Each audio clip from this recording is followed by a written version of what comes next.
Hi, my name is Chris Brimley. Welcome to the Hudson Terminal, my layout in N-scale. To give you a little bit of information about myself, I am the Vice President of Product for ExactRail, and prior to that I worked in various other industries leading up to it. I co-created a website years ago called N-scale Limited, which unfortunately does not exist any longer. During that time I came up with the concept of the Hudson Terminal layout.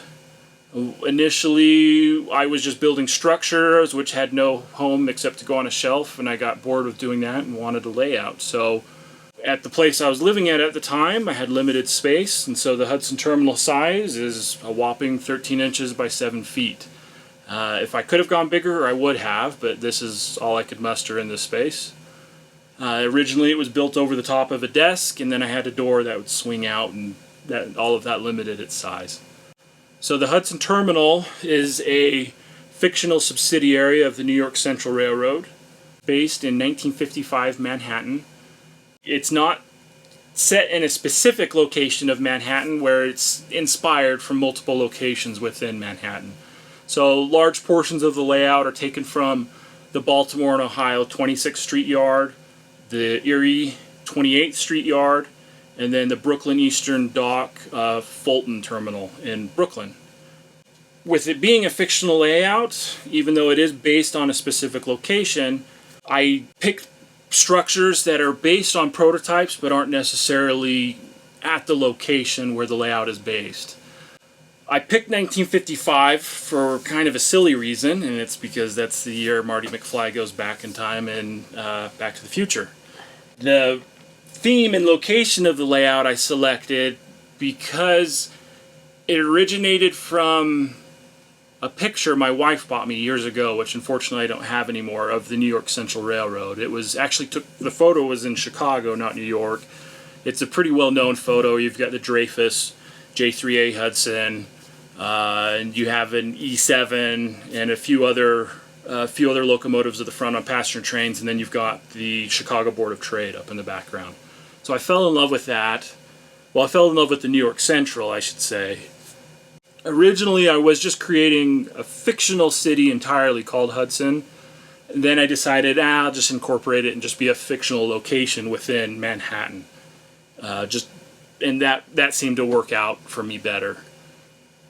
Originally, Hudson was going to be a massive city, more based on Chicago than New York, but it was a completely fictional location. New York City has always been a draw to me. First time I went there was back in 2001 with a group of friends, and immediately I fell in love with the place. I'd never been there before. Probably the best experiences and what I knew of the city was growing up via Sesame Street or through other movies. That was my image of New York. New York was always this fantasy, far-off place to me, and I always loved the place. And when I went there with my friends for the first time, it kind of, in a silly way, kind of felt comfortable and as kind of a home, which is strange for a boy that grew up in Utah and Colorado to say that. It was comfortable, and I just fell in love with the place. Most people around here would rather do something that's comfortable or similar to or something that they've grown up with, such as the Rio Grande, Western Pacific, UP, and there's nothing wrong with that. But I kind of wanted to give myself a little bit more of a challenge. I wanted to research something that's unfamiliar, something that I can't just wake up in the morning and go see every day. It was traveling to another time and another place. It was not quite a fantasy, but it was just something detached and unfamiliar for me. And that excited me because I had to research everything to do it. The structures were things that I couldn't just go outside and shoot easily. I had to travel to them. I had to research them. I had to do everything I could to pull them off, to make it look plausible and accurate, and see if I could even challenge myself to make a scene that represented what I was hoping to get to.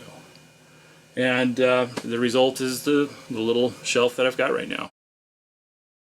So the first item that was built for the layout, even before I got to the bench work, was the car float. In N scale, the only car float that's available is a 2-track float. Most of the floats that are in the New York area, there are some 2-track, but they're called a station float. They've got a platform that runs down the middle. Traditionally, those were not used in the scenario that I've designed the layout for, and so I wanted to do a 3-track car float. Most car floats are in the New York Harbor about 200 to 300 feet long. The one that I've built, I had to compress a little bit, so it's about a 200-foot long car float. The design of it is based off of the Walther's HO scale float, with a few changes to match some of the prototype photos that I based it off of. So the whole construction is all styrene, just sheet and strip styrene. Pretty much just cut the strips and sheets to how I needed them to be and just made the whole out of that. The interior of it's hollow, just with some styrene bracing to keep it solid and rigid. On the top of the float, the rail that was added to little tiny styrene sleepers that the rail sits onto. And then the rail was attached, which is real rail, it's Microengineering Code 55 rail, was attached to the sleepers using barge cement, so there's a little bit of flexibility for the rail to expand and contract if it needs to. The frog portion of the switch is on the float, and then the points are on the apron, so the switch is kind of cut in half between the two. All of the rail had been hand laid onto the float. After the float was built, I painted it using various coats. I sprayed it with an airbrush from a little bit of a distance, so I would get kind of a texture to it, so the rust looked like it had been building up onto it. And then just with various washes and layers, I built up the rust onto it. Polished off the rails with Bright Boy. The rails aren't powered, even though on the prototype the power from the locomotives would go onto the floats if needed. Traditionally, you'd only get like the first truck would drop onto the float, so there really wasn't any need to power the float, since the locomotives never go off property on my layout right now. The piers are pretty simple construction. I modeled them after actual piers that are in the New York area. And the piles that go into the river are toothpicks that I've just cut down. And then the rest of it is strip basswood, the dimensional strip basswood that I just cut down into the shapes. And the construction was built just like the prototypes were. I then laid the rail on top of the basic framework, and then I decked each of the piers with individual boards. Every single board is a separate board, it's not a sheet. And I pre-dyed those before I added them on to give a little bit of a variation between each one. And while it was a lot of work putting all the boards on, it was actually pretty relaxing. I guess you could say I went into a bit of a zen state or whatnot, doing a little monotonous task over and over again. It was actually kind of enjoyable to do. So once the boards were all put on, I did a little bit of weathering onto the decks, just add some oil stains and whatnot onto them.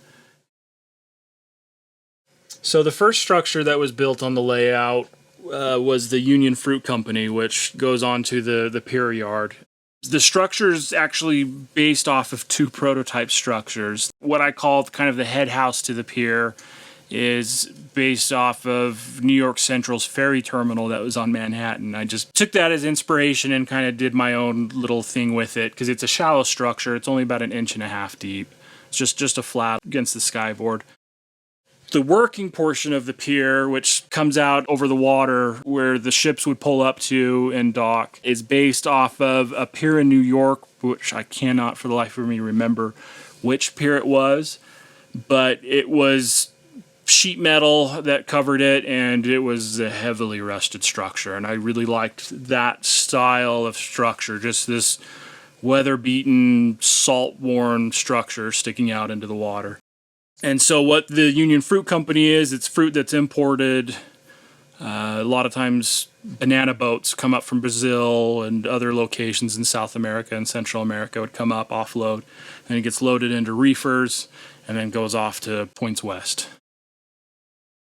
So the next structure that was built on the layout is the American Can Company. And again, this is based off of a real building, but not an exact replica of the building. This American Can Company is based off of a prototype that's in Baltimore, Maryland. And the real American Can Company there is similar to this. It's not as tall. And so I wanted something with a little bit more height. So it was inspired from it. Also, on the building in Baltimore, it also had the American Can Company written down the side of the building like I do on this one right here. The one in Baltimore was about the same color of brick. It also had the white concrete structure. To do this one, I built the whole structure just out of strip styrene. The windows were cut on a acetate, whereas each window pane I scribed in with a X-Acto knife to get in all of the muttons and mullions. And then I added a little bit of a frame on some of the windows to make it look like there's a bit of a frame on it. And then after those were done, I sprayed the back of the windows with some dull coat to give it a kind of a frosty look. And then I went through and painted in a few of the panes that had been replaced over time. Nabisco is the facility on the layout that takes up the largest amount of space, and it's comprised of two buildings linked by a sky bridge. So the buildings have a history to them. So the original building is the one that's on the left right here, and the prototype for this building is actually a mishmash of structures. The facade of it is actually just across the street from the B&O 26th Street yard. And this wall right here is actually taken from a building in the Kansas City West Bottoms area. So this ghost wall right here is a real ghost wall taken from that area. The newer portion, which I call the annex, is the yellow brick building. And when it was added is when they added the spur that goes underneath it, which is when they had to tear down this building. So that's kind of gives a little bit of history to it. The yellow building is based off the Nabisco bakery that's in Los Angeles. So you've got Los Angeles, New York, and Kansas City kind of all taken into a structure that sits in Manhattan. And so while everything's based on prototypes, I love picking and choosing what works for the scene the best. And New York has a massive Nabisco factory there that still stands today. It's not used by Nabisco any longer, but the only portion of it that I actually took was the Sky Bridge, and that's the only New York portion that actually still stands today. The centerpiece of the layout is the Hudson Terminal freight station, and this structure is based off of the Baltimore and Ohio 26th Street warehouse and stores, which still stands today in Manhattan. However, there's no rail going to it anymore. It just uses a storage warehouse. Fortunately, I was able to go out and photograph the building before I built it, and that was kind of a treat to go out and see it. The building is all laser cut as a core of masonite, and then layered up with various layers of other laser board and styrene to build up the structure. 2 tracks go into underneath it, just as the prototype did. I wish I had the space to have done the whole structure. Unfortunately, I was only able to do about a third of it. The real structure on the layout would be huge, but in New York, it's tiny. The building actually kind of is dwarfed by everything that surrounds it. It's a fun building to do. Just this big white structure, and I kind of dirtied it down a little bit so it's not blinding. But that's how the real building was, just this big white monolith in the middle of the block. So the last structure, and this one isn't fully done yet, and it's actually 2 different industries in one building, is the longer portion is the New York Central Railroad Freight Station. This handles outbound LCL traffic, whereas the larger Hudson Terminal Freight Station handles inbound LCL freight. And then the small 2-story structure on the end is Republic Car Loading. And both of these are modeled after prototype structures that were at the B&O 26th Street yard. And both are, again, laser cut. It's built on a foundation that is actually concrete. So on everywhere in the layout where you see concrete, it is concrete. I don't paint plaster, so this hasn't been painted at all. And the building, what's unique with these 2 structures, since they're right at the fascia of the layout, I was worried about them getting bumped into or needing to be moved. So they're both attached to the concrete with magnets. So they're held firmly in position, but if I need to pull them out of the way, I can. So I just have metal plates built into the bottom, and then there's magnets that are embedded into the concrete. Here in the future, I'm going to be modeling the interior of the freight stations. And I also have some large awnings that need to be put onto the fronts, and then some rooftop signage. So this is the next endeavor to get finished on the layout, and it's going to be exciting and fun to get this portion done here soon. The one thing on the layout I didn't do myself was the skyboard, and for that I used the local legend for skyboards, Rob Spangler. Nobody paints backdrops and skyboards better than he does locally, as far as I'm concerned. When I was doing a lot of research into New York, a lot of the photos are kind of gray and overcast and gloomy, so I decided instead of doing the happy blue sky with the Toy Story bedroom clouds in it, I decided to do what I saw, which was an overcast, gloomy kind of looking day. And for me, that helped with the layout. It kind of toned things down a little bit. I didn't want it to be so bright and cheery. I mean, I wanted it to be this rough kind of 1955 New York where life is hard. And that worked really well, I think. It's different, but it's fun for me. So other details on the layout that I've got that may not be unique, but a lot of people get a kick out of, is all throughout the layout. I probably have about 200 pigeons scattered throughout. Every building has pigeons on it, just littered throughout the layout, doing whatever pigeons do. Everything that's asphalt, I use tile grout. And again, I got that method from my friend Rob Spangler, who did the skyboards. Everything that's concrete, I use concrete. I use a product that Quikrete makes called anchoring cement. And I just pour everything into molds and then put those pieces onto the layout. The cobblestone road that cuts across the middle of the layout was plaster, and I hand carved every single cobblestone on it. I don't recommend doing that, but it worked for what I needed to do. And then I have some laser cut manhole covers that I purchased from a company a long time ago. I can't quite remember who makes them. And then for the scenery materials, the ballast is mostly dirt that, again, was collected by my friend Rob Spangler. Just sifted dirt that he had bought. A few areas I have some cinder. That is ballast that I picked up from Scenic Express. And then the rest of the scenery on the layout is various tufts. I didn't do static grass. I didn't feel I could justify it on such a small space, so it's mostly just used tufts throughout the layout. And that was enough for me. I still feel that there's not enough trash and garbage on the layout, so that's something I'll continue to add over time.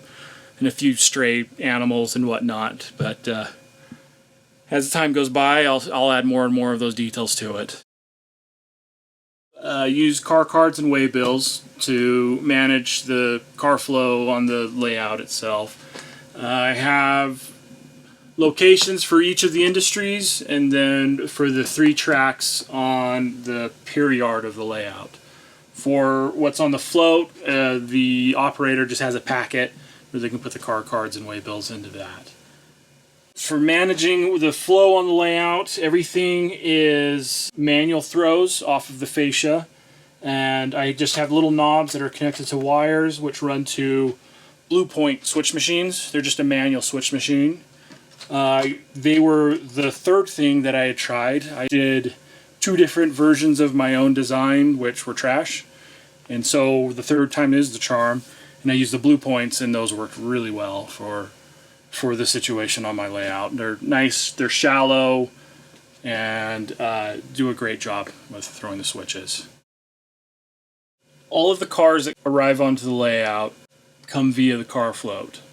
They depart and leave on it, and so it serves as an active staging yard on the layout.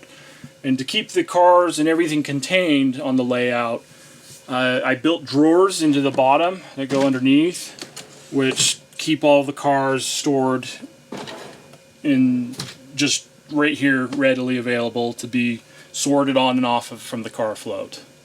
So everything's sorted by car type in the drawers, so it makes it very easy to find what I need to find. And Keeps everything nice and clean and organized, and I don't have stuff sitting in a bunch of empty boxes or on shelves out invisible. The other drawer that I have on the layout is this one right here, and this is where I keep the Digitrack Zephyr, which is what runs the layout. Also, I keep a few cleaning bright boys and whatnot for track maintenance in there as well. So everything's neat and compact and clean, which is what I wanted it to look like. I kind of like the layout looking like a piece of furniture in a room.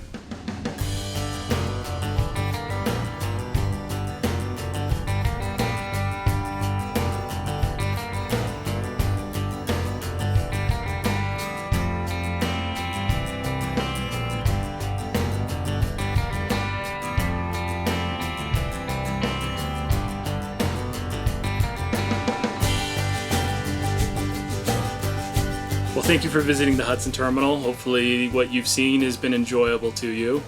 Please check out the Facebook page that I have for the Hudson Terminal. It's just do a search for Hudson Terminal on Facebook and it'll lead you there.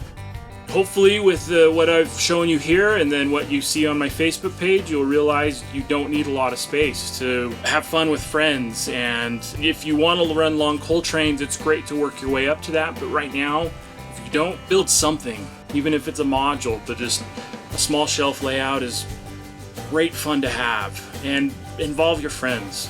That's been the thing on my layout that I've absolutely loved having, is my friends over. So I thank you for coming by and visiting. Let me know if you have any questions off of my Facebook page. I'm happy to answer whatever gets sent to me. Thank you for visiting.